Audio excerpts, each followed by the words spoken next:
Hey, welcome back to Fishing with Mr. Chow, and now we're going to go through my spark plugs and see how they are and see if they need to be replaced. So enjoy the video. My homemade pliers I use for pulling wires off. These grab the wire, so you can rock it back and forth without destroying it. Some of these are for sale on the market, but I didn't like them. So I cut reliefs in here so that it gets on the wire and holds the wire without tearing the boot up. Regular pliers, they usually split the boots and that ruins the wire. It's no good anymore. Okay. So a welder and a little bit of grinding and shaping to get these the way I wanted them.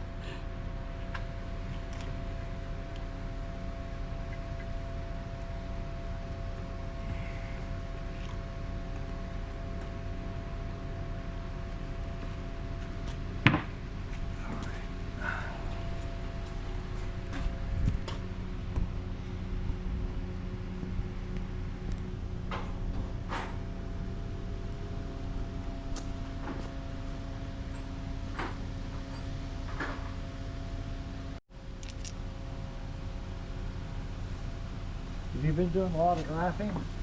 A lot of what? A lot of drafting, idling around with your Oh yeah. And you are running 87 fuel, right? Not 91.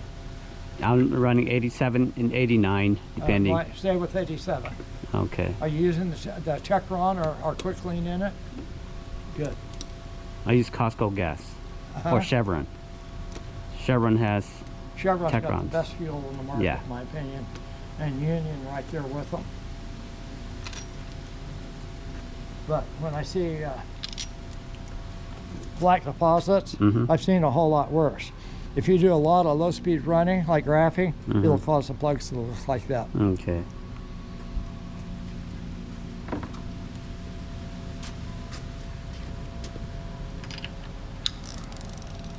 That will usually burn off.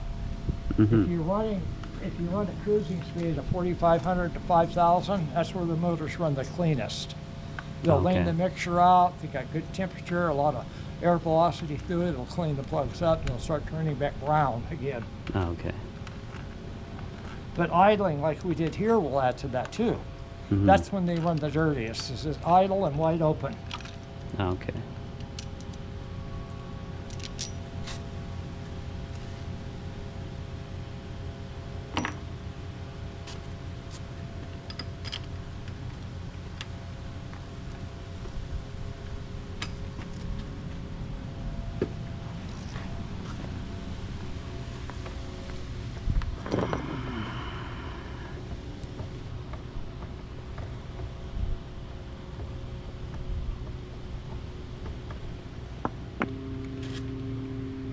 Just so you guys watching or know this, I was a little lazy and didn't pull the cowlings off when I first started.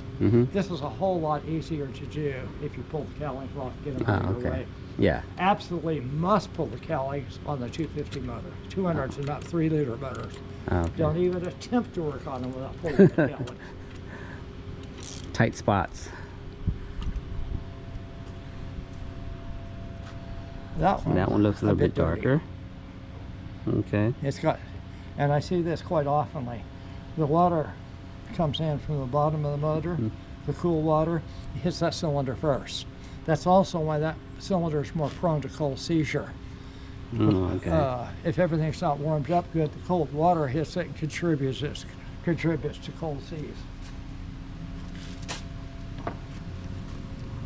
It seems like number 6 never runs perfectly clean.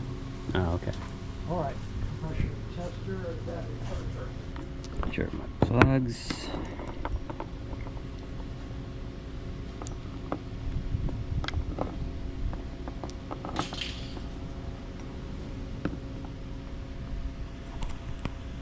Okay. Go back and look at it. So I went through load test, computer work, noted all the pressure, retrieved all the codes, analyze coolant temp, and I think there's a problem.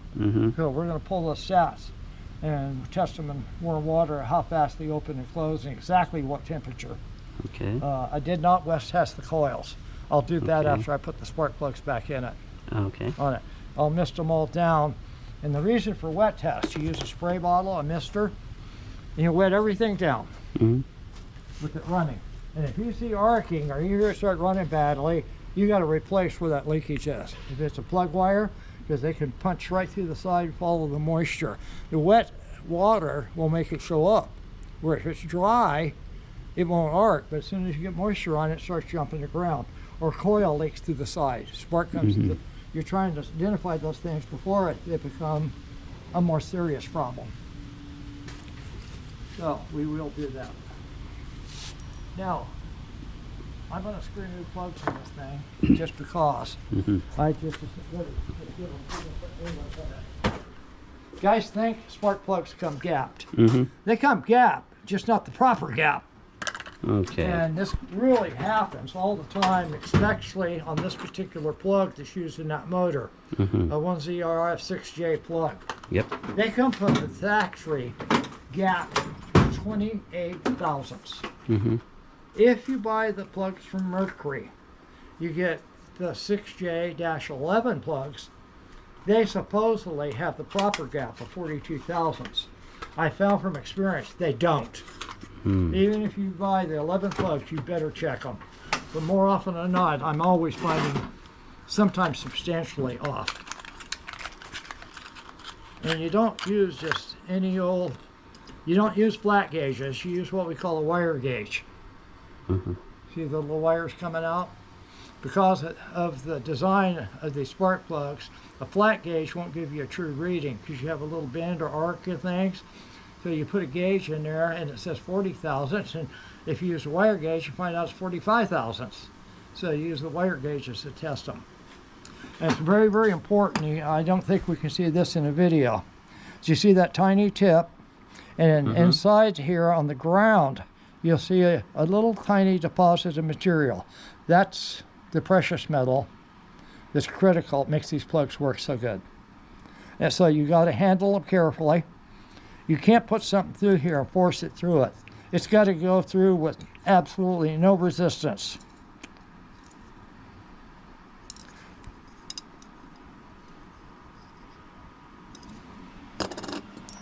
Let's go to this one.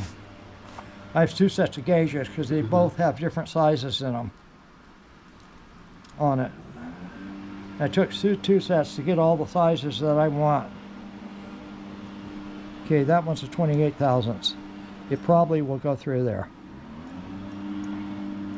which it does. But I'll bet you a 30 won't go through it. Oh, it's 27. I could go the other side over here. These should be 42 to 44 thousandths on this motor. I like to set them on the wide side of 40, 44. Okay, that's a 35, which is way too close. See, it does not pull through it, and you don't force it. It should effortlessly come through that gap. So you put it like this, and if that's got a little arc to it, the wire gauges will go right through. So we know that plug's 28,000, brand new plug in the box. Guys do it all the time. They take them out of the box, screw it in the motor. And I'm telling you, with the 17 thousandths gap too close, your motor ain't gonna run right on it. It's not near enough plug gap for a Pro XS motor with the glue injectors. These I have all already pre-gapped, but to gap them, in fact, let me do this one that's not gapped. Those I already did to save time, because it takes a little while to do it. And there's a proper way to hold them to do it too on it. So you want to support this thing mostly by the metal, not by the porcelain. So I will hold them, and I'll place this my finger so it's contacting this and the gap. Your fingers are very sensitive. You can feel 1/1000th of an inch easily. So when I bend this, I can feel it move. And when you put this in there, you can't allow this to contact the center. See there? Can you see the gap there, Chow, in it? Yeah, I see it. You don't want it hitting the center piece and damaging it or prying against the porcelain. So you have to position this just the right place. And then when you flex it, it can bend that electrode.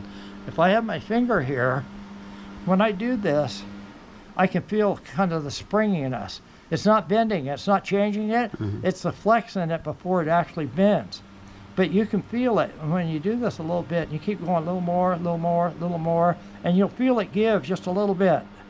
When you feel it give just a little bit, you prefer not to overdo it. Now I'm going to check it. So I'm sure it didn't go enough for 35 to go in, and it doesn't. And I go clear up to a 44. So I know, but I know from experience about how usually by the second or third time I get it bent right. So you see how I'm holding it, so I don't pressure on the porcelain. That should be a lot closer now. And that ain't much. Keep in mind, a hair on your head is only about 3/1000ths of an inch. Now 35 goes through. A 40 is not going to go through. What I'd like to do is I adjust it so a 40 goes in, a 45 will not. And then if a 44 slides in, I know I'm dead nut on. But as I said, I like them wider, not closer. If I'm going to be off, I want it to be on the wide side. You get that contributes to a better idling motor. Here, I think it moved.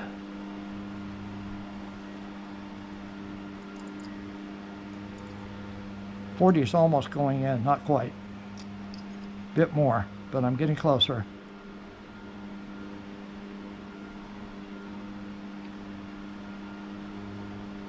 It takes a little while to get proficient at this, and you put a whole lot of time in it learning how to do it right. Now 40 falls right through. 44 barely goes through. And I'm betting a 45 won't. 45 will not go through. So I feel comfortably that plug gap is 43, 44 thousandths. Exactly where I want it to be on it. These I've already did. I did those last night. Just time this today. Okay.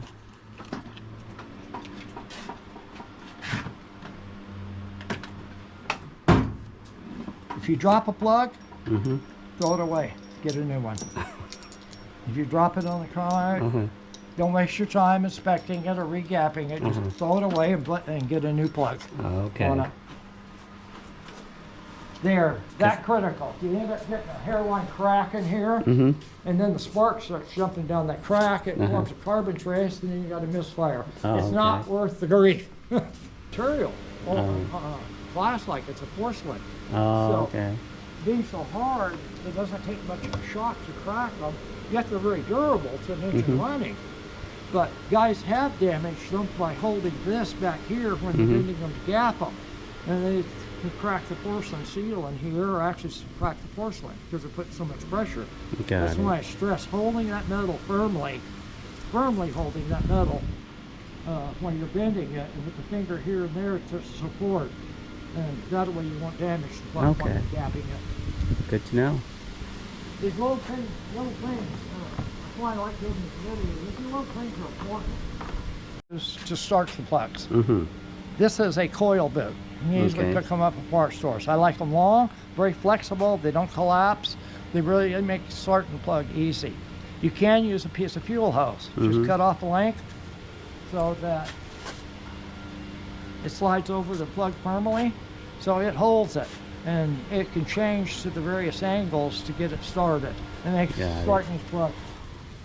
Starting them with a socket, a ratchet's too rigid, too stiff.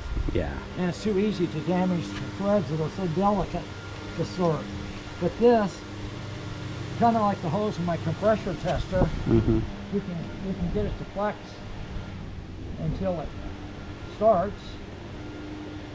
You never, and I don't like to see guys ever put a socket on it because it damages threads, and then it's a little tight, so I'll just put the wrench on it. Then they put the wrench on it to damage the thread. Get it? So you can screw this plug all the way in with your fingers. And this is why I like this boot so well. And it's so flexible too, so it's easier than hose is to use. Utilize. It takes the risk of damaging something. something out, because it's a little simple thing.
And critical of torque.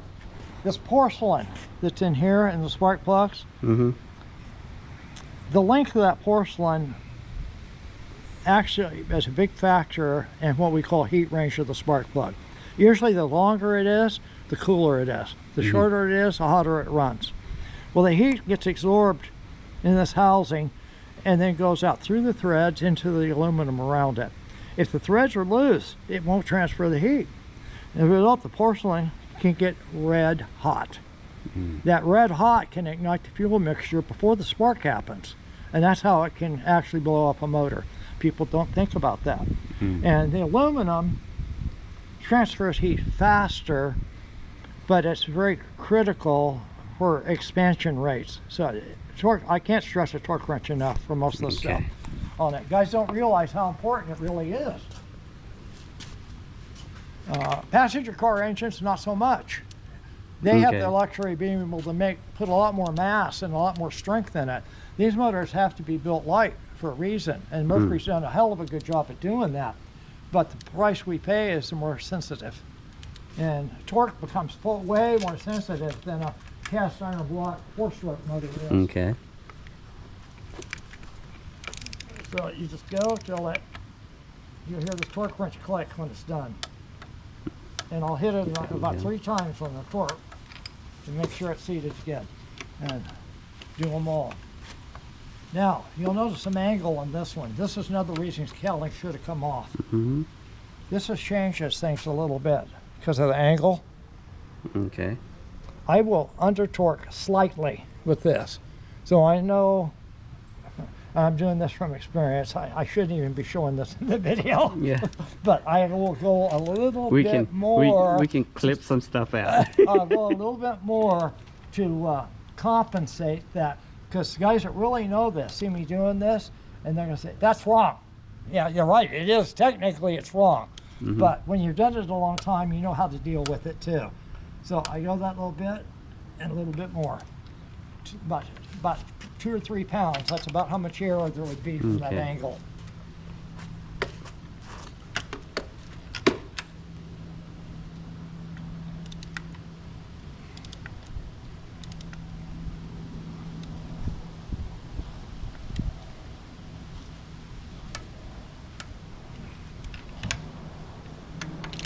But I definitely didn't want to do this without a torque wrench in the video, especially. Okay. I don't want people to get bad ideas. Yep.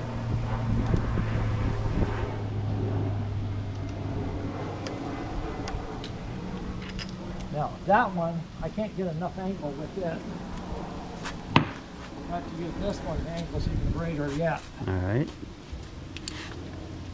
Cowling's off, I'd had a straight shot.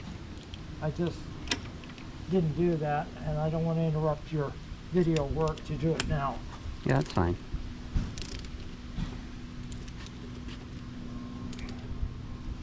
And you don't want to bend the spark plug sideways, so you'll see me holding this and bracing it against something. Because if you go sideways, you can crack the porcelain too. So that, about 3 more pounds. Okay. So I feel comfortable with that.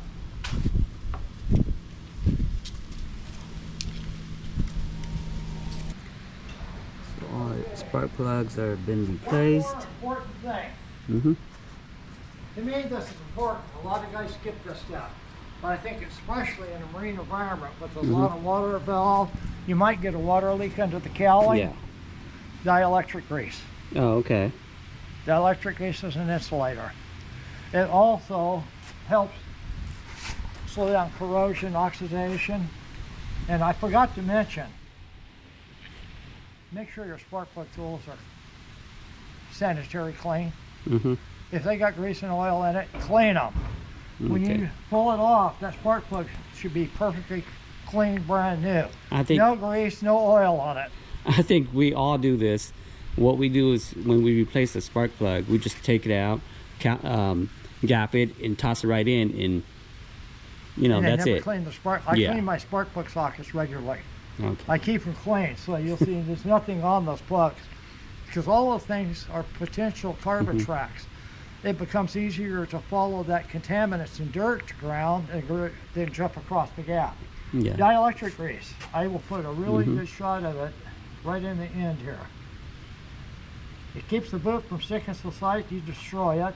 It also seals water out. Should you get a water leak, the water can get in here and cause a misfire. If your secondary system's in good shape, I can run a water hose so this will never misfire. That's the way it should be. Went on. And you always have to hear that snap. Yeah, you feel it. You feel it snap. If it don't, you may need to replace the wire. Yeah.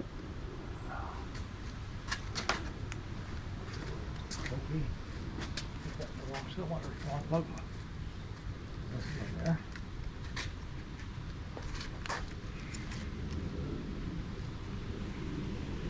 Here.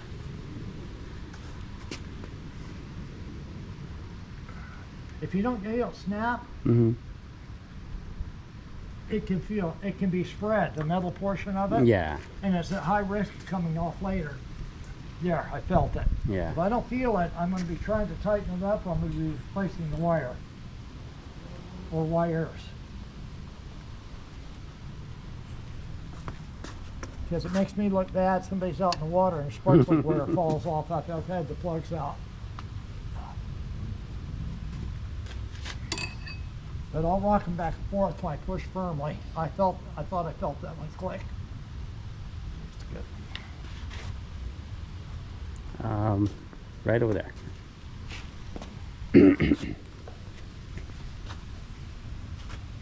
But you see, I put quite a bit of that in there.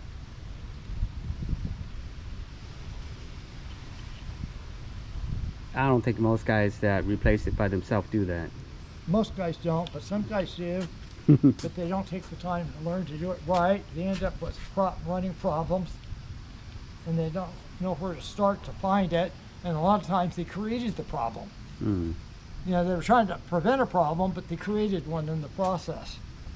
But a lot of these motors, sometimes they develop leak points, like from these sensors here. Sometimes the head starts leaking, power head gasket down here starts leaking, and it may be a tiny drip now, but at 25 pounds of water pressure, it's a gusher. It's spraying water everywhere. Yeah. And you'll see the signs, because you'll see the white residue and everything from a water leak. You got to find the water leak when you see that white residue left behind. I see 2 or 3 motors a year, every year, or more, that have power head gaskets leaking on them. I have to take the motor off and put a new power head gasket on it. It's pretty common on newer Pro XS motors. Mercury changed the gasket design, which is much easier gasket to service and replace, but it seems to me that it's way more prone to failing too. Torque wrench. Okay. Guys think, oh, I don't need it for spark plug. Yes, you do. Yeah. Aluminum engines, aluminum distorts very easily, and you can build stresses in it. If it's not torqued properly, it can end up causing cracks. You can distort a cylinder that ultimately causes piston seizure or a ring to hang in a ring grip. Torque wrench on aluminum is critically important. If you try to do it without a torque wrench, you better have a lot of experience in knowing how to do it. If you under torque, things can come loose. If it's under torque, spark plug comes loose, it'll rattle around in threads. So it's wearing the thread, and it won't wear that spark plug because it's steel. It'll wear the threads in the aluminum in the head. And that becomes a poor connection. The poor connection will cause the spark plug to substantially overheat. Then if it overheats, it can cause what we call pre-ignition, meaning it's hot enough that when the piston comes up, the plug can actually be red hot tips because it can't cool down if it's not, and it could cause it to ignite well before it's supposed to. That can in turn cause detonation, which burns up pistons, and you'll have, it will look like lean run failure when you examine the piston, all because the spark plug came loose. Oh, okay. On it. Hey, Gal. Hi. So, anyway, always check to know what your motor is supposed to be torqued at.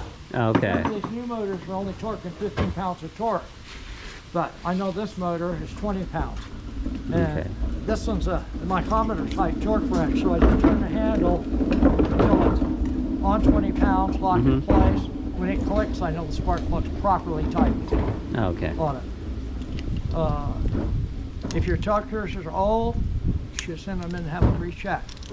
But being in the automotive business, every 3 or 4 years I sent my torque wrenches in back to Snap-on, who I bought them from, and had the calibration tested and reset it if needed.